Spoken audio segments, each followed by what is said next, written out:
अच्छी तरह नेत्र भरकर श्री राम जी की शोभा देखकर फिर पिता के प्रण का स्मरण करके सीता जी का मन शुद्ध हो उठा।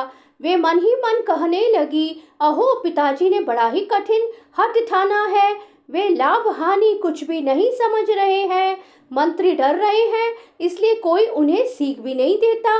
पंडितों की सभा में यह बड़ा अनुचित हो रहा है। कहाँ तो वज्र से भी बढ़कर कठोर धनुष, और कहाँ ये कोमल शरीर किशोर श्याम सुंदर। हे विधाता, मैं हृदय में किस तरह धीरज धरूं। सिरस के फूल के कण से कहीं हीरा छेदा जाता है। सारी सभा की बुद्धि भोली बावली हो गई है। अतः हे शिव जी के धनुष, अब तो मुझे तुम्हारा ही आसरा है। तुम अपनी जड़ता लोगों पर डालकर श्री रघुनाथ जी के सुकुमार शरीर को देखकर उतने ही हल्के हो जाओ। इस प्रकार सीता जी के मन में बड़ा ही संताप हो रहा है। निमेष का एक लव अंश भी 100 युगों के समान बीत रहा है। प्रभु श्री रामचंद्र जी को देखकर फिर पृथ्वी की ओर देखती हुई सीता जी के चंचल नेत्र इस प्रकार शोभित हो रहे हैं मानो चंद्रमंडल रूपी डोल में कामदेव की 2 मछलियां खेल रही हों। सीता जी की वाणी रूपी भमरी को उनके मुख रूपी कमल ने रोक रखा है। लाज रूपी रात्रि को देखकर वह प्रकट नहीं हो रही हैं। नेत्रों का जल नेत्रों के कोने में ही रह जाता है, जैसे बड़े भारी कंजूस का सोना कोने में ही गड़ा रह जाता है। अपनी बड़ी हुई व्याकुलता जानकर सीता जी सकुचा गईं और धीरज धरकर हृदय में विश्वास ले आई कि यदि तन मन और वचन से मेरा प्रण सच्चा है और श्री रघुनाथ जी के चरण कमलों में मेरा चित्त वास्तव में अनुरक्त है, तो सबके हृदय में निवास करने वाले भगवान मुझे रघु श्रेष्ठ श्री रामचंद्र जी की दासी अवश्य बनाएंगे। जिसका जिस पर सच्चा स्नेह होता है वह उसे मिलता ही है, इसमें कुछ भी संदेह नहीं है। प्रभु की ओर देखकर सीता जी ने शरीर के द्वारा प्रेम ठान लिया, अर्थात यह निश्चय कर लिया कि यह शरीर इन्हीं का होकर रहेगा, यह या रहेगा ही नहीं।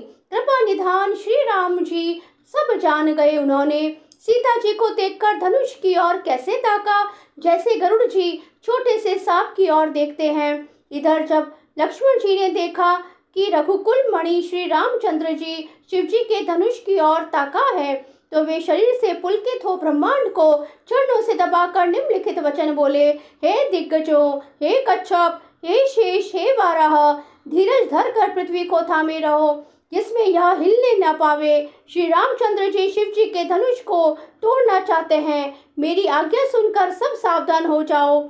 श्री रामचंद्र जी जब धनुष के समीप आए तब सब स्त्री पुरुषों ने देवता और पुण्य को मनाया।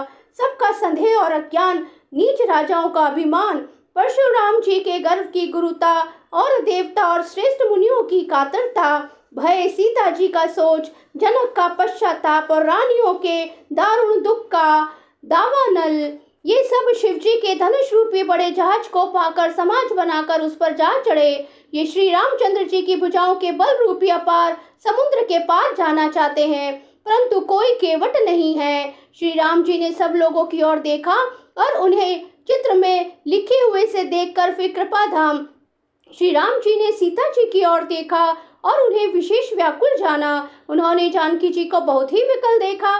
उनका एक एक क्षण कल्प के समान बीत रहा था। यदि प्यासा आदमी पानी के बिना शरीर छोड़ दे और तो उसके मर जाने पर अमृत का तालाब भी नहीं, क्या करेगा। सारी खेती के सूख जाने पर वर्षा किस काम की होगी। समय बीत जाने पर फिर पछताने से क्या लाभ होगा। जी में ऐसा समझकर श्री राम जी ने जानकी जी की ओर देखा और उनका विशेष प्रेम लगकर वे पुलकित हो गए। मन ही मन उन्होंने गुरु को प्रणाम किया और बड़ी फुर्ती से धनुष को उठा लिया। जब उसे हाथ में लिया तब वह धनुष बिजली की तरह चमका और फिर आकाश में मंडल जैसा मंडलाकार हो गया। बोले जय सिया राम सिया राम सिया राम।